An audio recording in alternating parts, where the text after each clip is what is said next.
what I found was that traditionally I was trying to solve the individual problem in some portion of my business, and I would go and find a paradigm or something a framework that would help me resolve that problem, like how to have better meetings. But I wasn't actually drilling into what was happening from the meetings from a conscious, mindful perspective.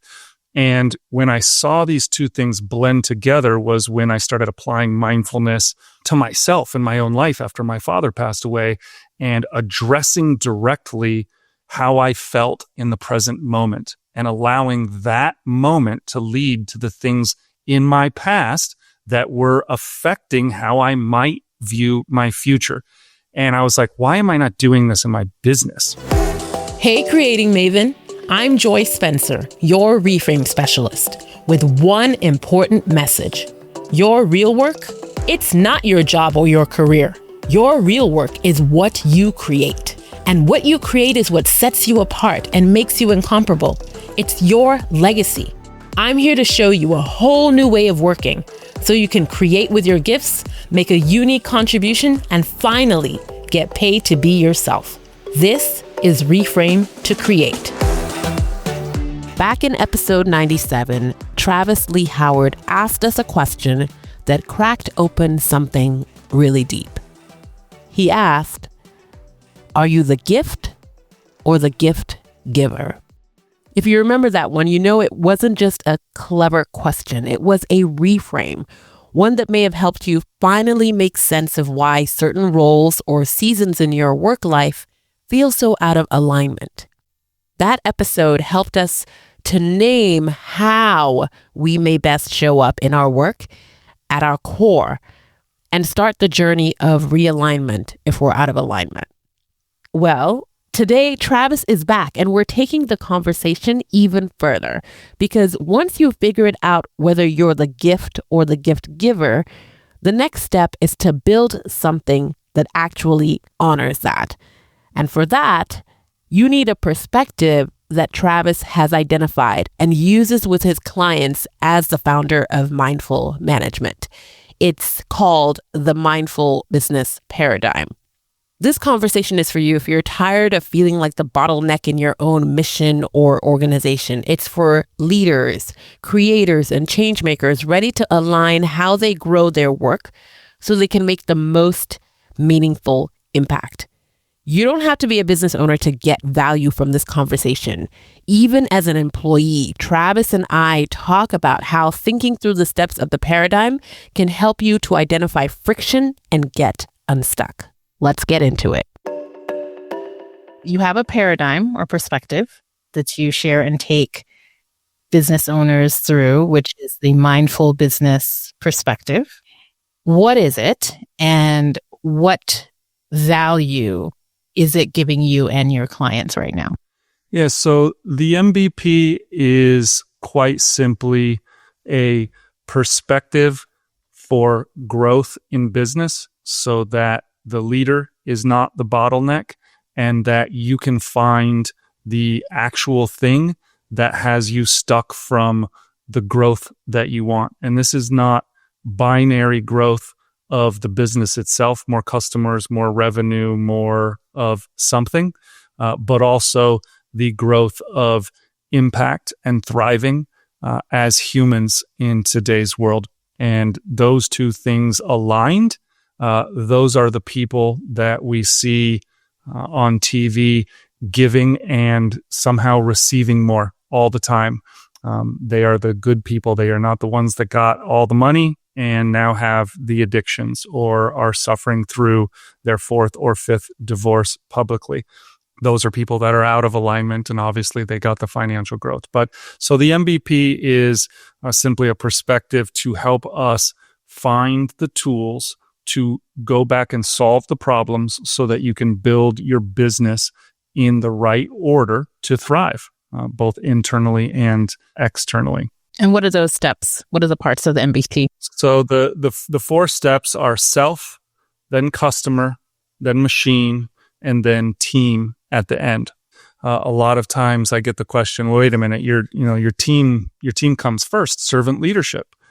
It's true. Your team comes first in concept of who you need to serve and take care of and who you should be considering when you make decisions. But you can't take care of your team if you don't know what type of machine you need for them to work on. You can't architect and engineer and build and deploy a machine if you don't know what gift it is supposed to package with a service or a product for which customer. You can't identify the customer and the relationship, the experience they're supposed to have, what you seek and desire to give them, if you haven't first identified that in yourself. And so it is linear in basic context, but it is multifunctional, multidimensional in reality, because you find yourself in the framework, in the perspective, exercising the paradigm from any of the four categories. And you enter the paradigm with me as a coach, or yourself if you're using some of the self-help programs and tools, when you feel friction, when heat arises. I know earlier, Joy, you and I were talking about that might be employee morale or employee turnover, or it might be mistakes that the team are making in the product or the service. If you're in a restaurant, the food isn't tasting good, or you're getting complaints, through your Yelp or Google because of the service of the people that are coming in. Or it might be the machine, right? Like, people are not very happy with the machine at Tesla that bought Cybertrucks. They're not meeting the expectations. And aside from all the politics, the fact of the matter is the machine that people are buying is not operating well, and there are recalls. And so maybe the machine is broken, and that's where the smoke is coming. So just to clarify, is machine in your paradigm, is it the product that your whole business creates, or is it a process? The machine there's a soft machine and a hard machine. There's two components to it. And in the most simplest way of looking at this is Henry Ford's supply chain, right? This is the moving system to put the thing together that you want. It might be a service that you want. Your machine builds podcasts, right? You have a machine that invites me, that brings me in. You met me on LinkedIn. You gave me, some phone calls, and we shared personality and stories. You brought me into your world. I became invested in you as an individual. And then you're producing the podcast and you put it out. All of that is done by the machine, right? So that's the hard machine, is the thing that makes. So one-on-one, you could do this by yourself, just going down the road. And as soon as you want to scale and give that gift to 2 people or 10 people or 100 people, the first thing you have to start to do is assemble your machine, right? Now, a lot of times we start building the machine before we really understand what the gift is. And this is a really important piece from our first conversation of deciding whether or not you are the gift or whether you are a gift giver, because the gift is only 50% of the bundle. The gift is the thing. In some instances, if you're a baker, but even still, I can get 2 sourdough loaves here in Charleston. I got 2 local bakers, and they both provide me sourdough loaves. One's a woman, one's a man. They both bake out of their home. They both have children at home. They both have very dynamic, different personalities. The way that I get and experience the bread from them, from their order systems to when I show up and how it's delivered to me, to the packaging that it comes in, they're very different. The breads both of them are great. And I enjoy ordering from both of them. But it's not just the gift that you're giving. It's that gift that's bundled with the actual product or the service. So I bought the car, but the BMW's gift is about the joy of drying. They have promised me, right, that not only will I have a car that operates well, but I will experience a feeling while I drive it. It might be the sporty feeling, Like, this car is awesome. It might be the check me out in my new Beamer feeling, right? Depends which one you resonated with, but that's a part of their gift that they're trying to give in that. And then that's bundled with the physical product, the car, right? So those two pieces are very critical for what you're going to deliver to your customer. Yeah. So just to summarize, so I make sure everyone's coming along, we started our conversation last time with this idea of, are you the gift or the gift giver, which sits in that world of the self, which is the first part of your mindful business perspective or paradigm. So everything starts with the self, knowing who you are, knowing, are you the gift? Are you the gift giver? What is the gift that you're offering? What are you bringing to the table? Then understanding your customer or understanding your audience. Who is it that you serve, right? Understanding them, how they receive whatever it is that you're going to offer and serve and give them, making sure you have that deep knowledge of them. And then the machine is, and I'm trying to make sure I have this all clear in my mind. The machine is then the part of like the packaging of, it's safe to say it's like the packaging of the gift, like the product, the process, all of that coming together of how you give that to your people, because you want to develop some sort of consistent way of giving that to them. That needs to be set up for your team to be able to enter into your world to serve your customer, right? That's sort of like that. The machine piece is how you go from just you and the customer interfacing to you being able to bring other people, a team into your world of supporting more and more of the people who you're here to serve. And so the order matters because that's how you're going to get maximum growth or impact or whatever it is that you're trying to do in the world. But it also sits separately as the different components that you want to look at as soon as there's, and you said friction, but as soon as there's a problem or something, there's some sort of breakdown happens, whatever the breakdown is in your world. And you're like, oh, what is it? You want to identify, is this a self thing? Is this a customer thing? Is this I don't know what you'd be saying about what the customer thing is, but is it sort of like something happening in that interface? Is it something with my machine, or is it how I'm supporting my team? And it's sort of like also a way of building what it is that you're trying to do, but then also a way of diagnosing challenges that you might have in your world. So given all of that, why is this so important, sort of like the way that you laid it out? I know that there are like so many frameworks, there's so many different paradigms, there's so many different ways of going about this. And I know you've shared some of this before, but I want you to really drill down on why this one in this particular order and all the things that you've shared. I won't purport to be the wisest one in the room, and there's only two of us. So I've made a lot of mistakes in my life, and I have read a ton of books and material in my life. I am a lifelong student, and I've gone through almost all of the courses and curriculums and all the things that are out there, and I've tried to apply them at different stages in all of my businesses. But what I tried to do here was codify what I actually found was working for myself when my businesses started to, this is a word I use a lot, thrive. When it wasn't just fiscal and it wasn't just internal, meaning I felt great and made no money in one business. I made a lot of money and felt like crap in another business. I didn't want one of those two bookends. I wanted the combination. And what I found was that traditionally I was trying to solve the individual problem in some portion of my business, and I would go and find a paradigm or something a framework that would help me resolve that problem, like how to have better meetings. But I wasn't actually drilling into what was happening from the meetings from a conscious, mindful perspective.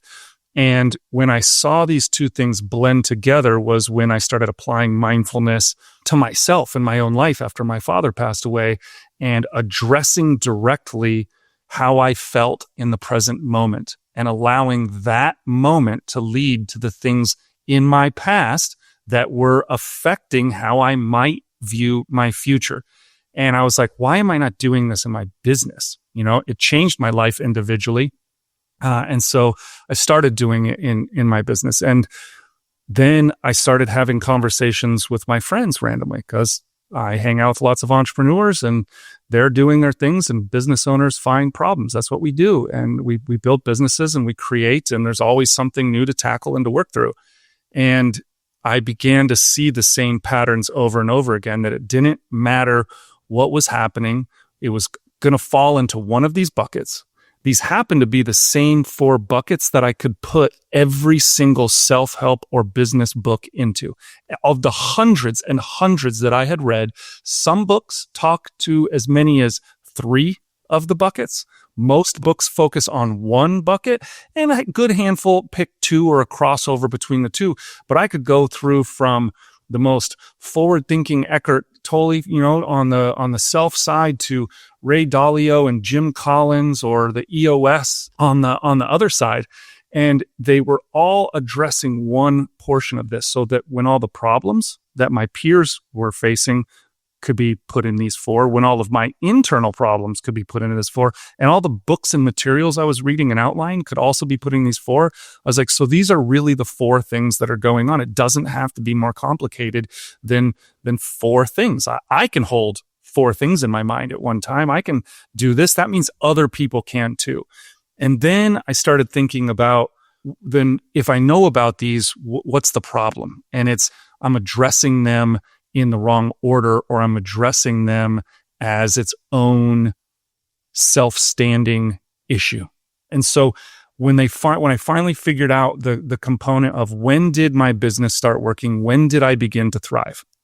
And then I started reading all of the success stories of the people who were good business owners and alcoholics and got a divorce, and then now they got back with their wife or their husband, they rebuilt their business, their kids are and they're at the best. And you go through this thing, and it always went back to nothing changed until I changed myself, right? And our grandmas knew this stuff. This is not new stuff. It's just a willingness to look at it inside of your business component. And that is the ultimate reframe, isn't it? Nothing changes until you change yourself. Nothing changes until you get a reframe, because like I always say, you can only go as far as who you are. And what Travis is showing us through this mindful business paradigm, which takes us from self to customer to machine and then to team, is he's showing us how who we are can support or get in the way of everything that we're creating. Whether you're creating your real work through a career or as part of a business that you're building, you are the greatest facilitator or the greatest bottleneck of what you're doing. So by this point in the conversation, Travis and I have touched on the what of the mindful business paradigm and the why of its importance.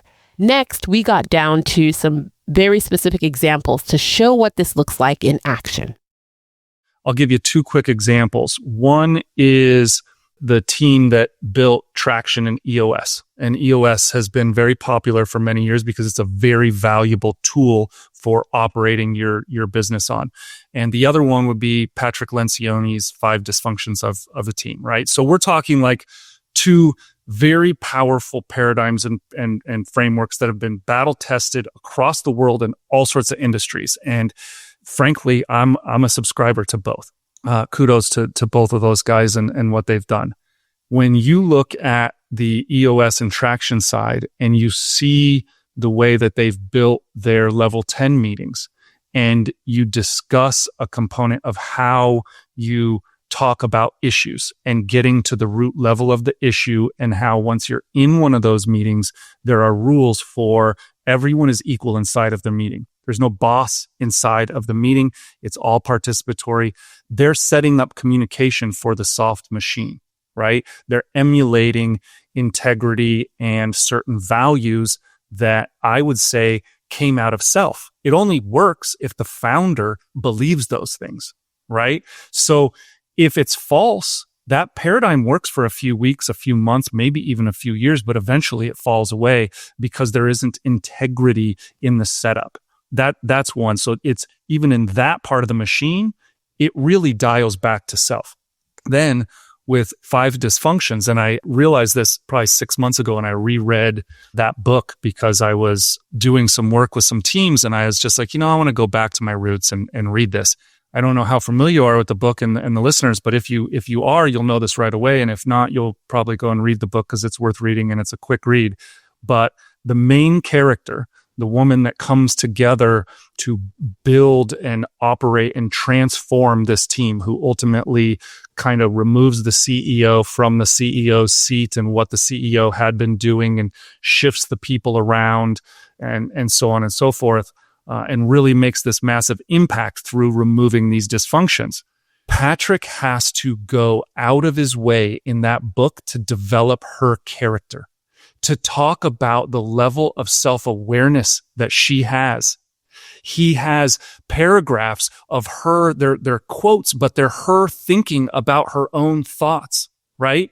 And it dawned on me, I'm like, this book, the idea of the character and what she is doing to demonstrate removing these dysfunctions, if that individual was not self-aware, it falls apart.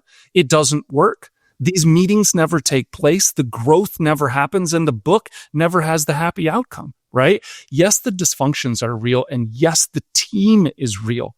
But the leader and then each one of the individuals in that team down the road, it all comes back to self. So that's just two examples of where two buckets that someone else wrote a book about, just those buckets, they're really dovetailed all the way back to the beginning of where this thing starts. And I find it over and over and over again. Well, let's see if you can find it somewhere else. So I wanted us to do this sort of like thought experiment about taking your model and seeing how my listener it's a mix. There are people who listen who are entrepreneurs, who have side hustles, but I have a lot of people who are professionals, individual contributors, some of them leaders on teams in organizations. How can we use this framework to help them have their own positive impact that they're looking to have? Like, I can make the easier connection to a leader, right? Because the leader would likely end and have a team. But what does this look like for an individual employee who's moving through self, customer, machine, team? I have some thoughts. We can play around with it and spitball, but I'm really curious to see like how we can see where the value is for this for an individual. So I'll do a thought experiment here, and I'll take a couple different walks down this line and in a timeline. So I'll pretend that I am seeking gainful employment. Okay. And I'm going through the interview process. I would use this framework immediately to ask about the company's mission and the core values to start. And I would ask how the individual that's interviewing me knows that the CEO or the team or the founder, whoever is ultimately in charge of this company, is committed to those. And I would ask for personal stories. When did this happen? How did this happen? Why did this happen? And I would try to find some information that told me that the impact and the thing that they're trying to give to the world that I'm going to be asked to serve to the customers on behalf of this ownership group is rooted in something authentic that I can touch and understand. And if I can't get there, hey, I might need a paycheck, right? I'm going to go get a paycheck, but I've got to understand that this is not a role I'm going to thrive in. Right? This is going to be a transactional role, and I'm going to take that note and I'm going to make a life decision based upon it. You know, again, no judgment either which way. We all have different things going on. For me personally, I would pass and move on to the next interview, right? If I did get a good answer, I would then walk through how are we communicating that to our customers? And can you show me some social proof from our customers that they know and understand what you're talking about? Right. And the best brands have this. It's all over the place. But, you know, that's the difference between being disjointed. When you go, whether you like it or not, but when you go buy a chicken sandwich to the drive-thru at Chick-fil-A, you know what Chick-fil-A stands for. Number one, they made sure we all knew because they closed on Sundays and they put it on every single sign. So they're signaling their values and what's important to them. You might not like it. Don't come here. But if you like it, come here. And there's no question whether or not we're real or not, right? And then you meet the nice person. And I've seen someone of every color, creed, persuasion in that drive. They're like, it's not just one type of person, but they are always so freaking nice and respectful. I mean, so this is the example of, okay, you go on a Chick-fil-A or you go into the people who used to buy the Tom shoes or whatever, they are experiencing what you've set out to promise. So I'm looking at this like, okay, good. Same thing with the machine. Now, how do we look at the machine? What role am I going to have? What is the job I'm going to be doing? And are the tools provided? And this is why it's so critical, if you're the founder side, to build the machine right, because this is how you share with your employees and your team members your truth. Meaning, if I asked you, Joy, to help me build my house, and you said, yes, I will do that. And I said, I need you to do all of the framing, build all the inside of the house. And I need it done by Saturday. And like, that's a tough order, but okay, I'm committed, and I give you a really important reason. Cause like we got some, a baby coming home from the hospital. We need this place. We're like everything's going to be great. It's really, really important. And you're feeling me and you're bought in. And I'm like, and here's your screwdriver. Good luck. How do you feel at that moment? Everything I said to you before is out the window. Yeah. Because I didn't provide you the tools that you are certain are required, which means I don't respect you and your time. I don't respect the mission that just happened. Integrity's out the window and everything's gone. So when you are applying for a job, does your boss, does your company understand what the machine is trying to do?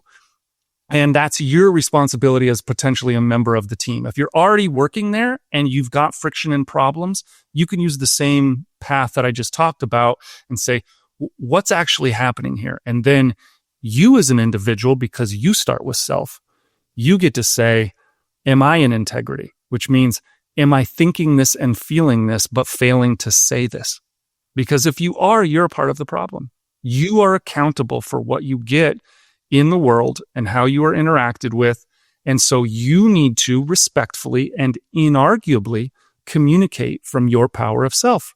So you call respectfully a meeting with your supervisor and you share your inarguable truth. You don't say, we need to change this and this and this. That's arguable. You say, I really care about the mission. I love our customer and I really want to serve. Nobody can argue with you on that. Those are your choices. And I'm sad that last Friday, I feel like I let our customer down. This Monday, I was angry because I didn't have the tools I felt like I needed to remove that sadness, to make better. If you use your feelings, which are the core communication skills of self, you have an opportunity to speak inarguably to your boss to work on the machine. I like that from the perspective of serving the customer. That's right. Not just I'm annoyed, I'm irritated, you're making my life difficult, but the thing that we've emotionally contract together, that we care about the mission and the customer who's at the center of it, is there's a problem there, and it's because of the machine. I like this. Keep going. Mm-hmm. Taking note. So in that component, maybe you have the conversations with the bosses, or you get put on a work group and you're trying to retinker the machine. Now, the beauty is now you're creating shared experiences with other people that work there. So you're already building and contributing to culture, which is excellent. That is moving forward. So you're going to find out, is this the machine that's causing internal problems? Is it the machine that's causing the external or the external problems? If it is external, as you said, with the customer, we can find out, is it the actual product or the service, right? Is it the bread or the software or the clothing? Or is it a hollow promise, which means those things are transactional because the gift that we wanted to bundle with them has been lost? I like this because I think I can really have my listeners who's been in the Reframe to Create world think about this, about how they can support themselves in becoming more mission-minded. So I talk a lot about being mission minded and not job focused.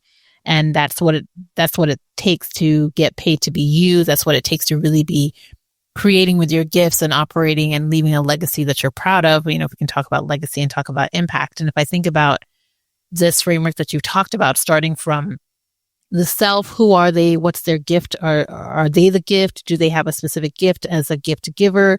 Really doing that work around, which I spend a lot of times on this podcast probing people to think about and think through, with that next step being then thinking about, well, who do I serve? Right, with this gift, and sort of like what's my mission field, essentially, like what's the world I sort of like play around with, and who are the people who I serve. And I love all the stuff that you brought up about emotion, because it is an emotional, you described it as an emotional contract. What's the feeling that I want to elicit, the transformation I want to give to the people who I serve? Right. So that being the first step. Who am I? What do I go to my giving? Who do I give it to? Who do I serve? What's the world that I serve in? Getting very clear on those two things. And then going on, if you're even as an individual, okay, the machine, right? And I can think of that as, okay, I might do this as an individual on my own as solo, but then I might want to go into a system, right? Into an organization where I'm doing that work. Am I going to have the tools? Am I going to be in a machine, in a thing that is supporting this mission to serve this customer, right? That I've shared already. Are the hard things there available, the technology, the things to do the stuff, or is it available for me on my own, right? And then and sort of like what you described as the soft, I don't know if you called it soft technology, I don't remember what you called it, but sort of like the culture, right? Like is it a supportive culture for all of this, or am I creating that supportive space? And then the team piece, and I'm like thinking of it as your other partners, your collaborators, like your amplifiers, like who are the other places or spaces, and as an individual, it might be your fellow teammates, your colleagues. How are you working with them and interfacing and supporting them?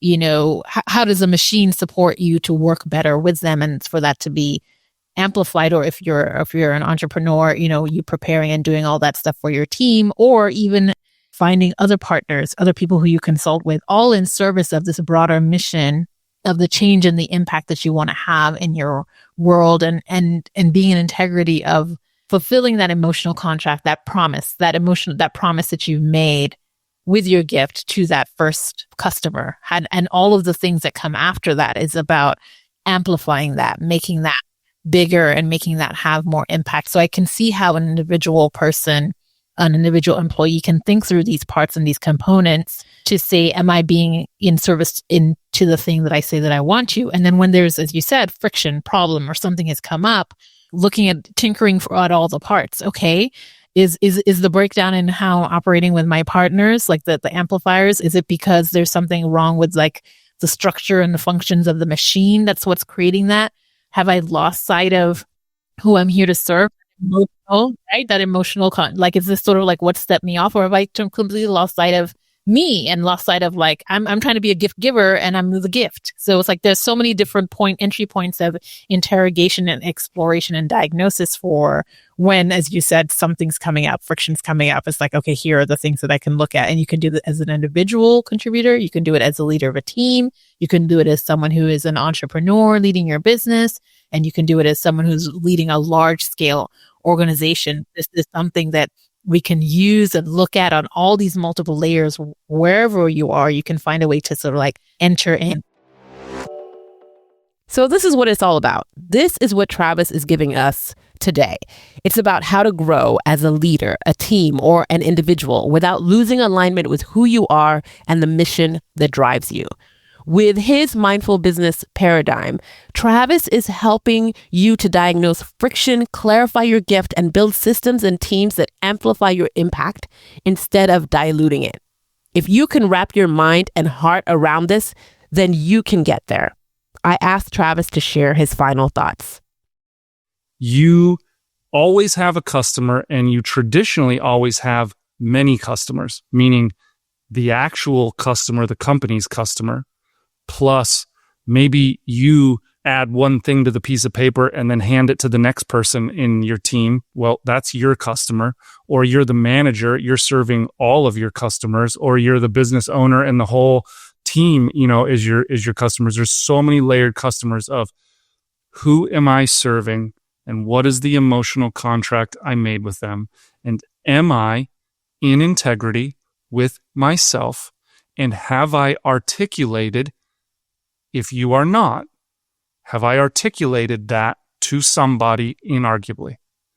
And if you do that over and over again, you will be centered, grounded, aware of your feelings, and processing information at a rate that, you want to get promoted inside of your organization.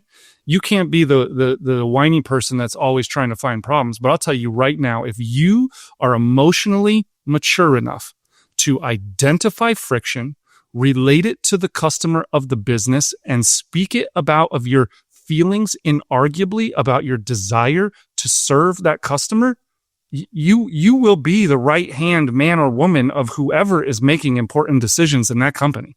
And I know because I've promoted a lot of them. Whew. That was a lot. That was rich, wasn't it? Travis has a way of dropping questions and insight that don't just land in your head, they land in your gut and in your heart. There was so much more than what we were able to bring to you in this conversation. But I know that if you wrap your head and mind around this, you will be well on the journey to moving from self to customer to machine to team to deliver amazing and impactful work with what you create. So here's your invitation. Take a moment today to step back and ask yourself, where might I be the bottleneck in my own mission? And what would it look like to grow me as I grow the work?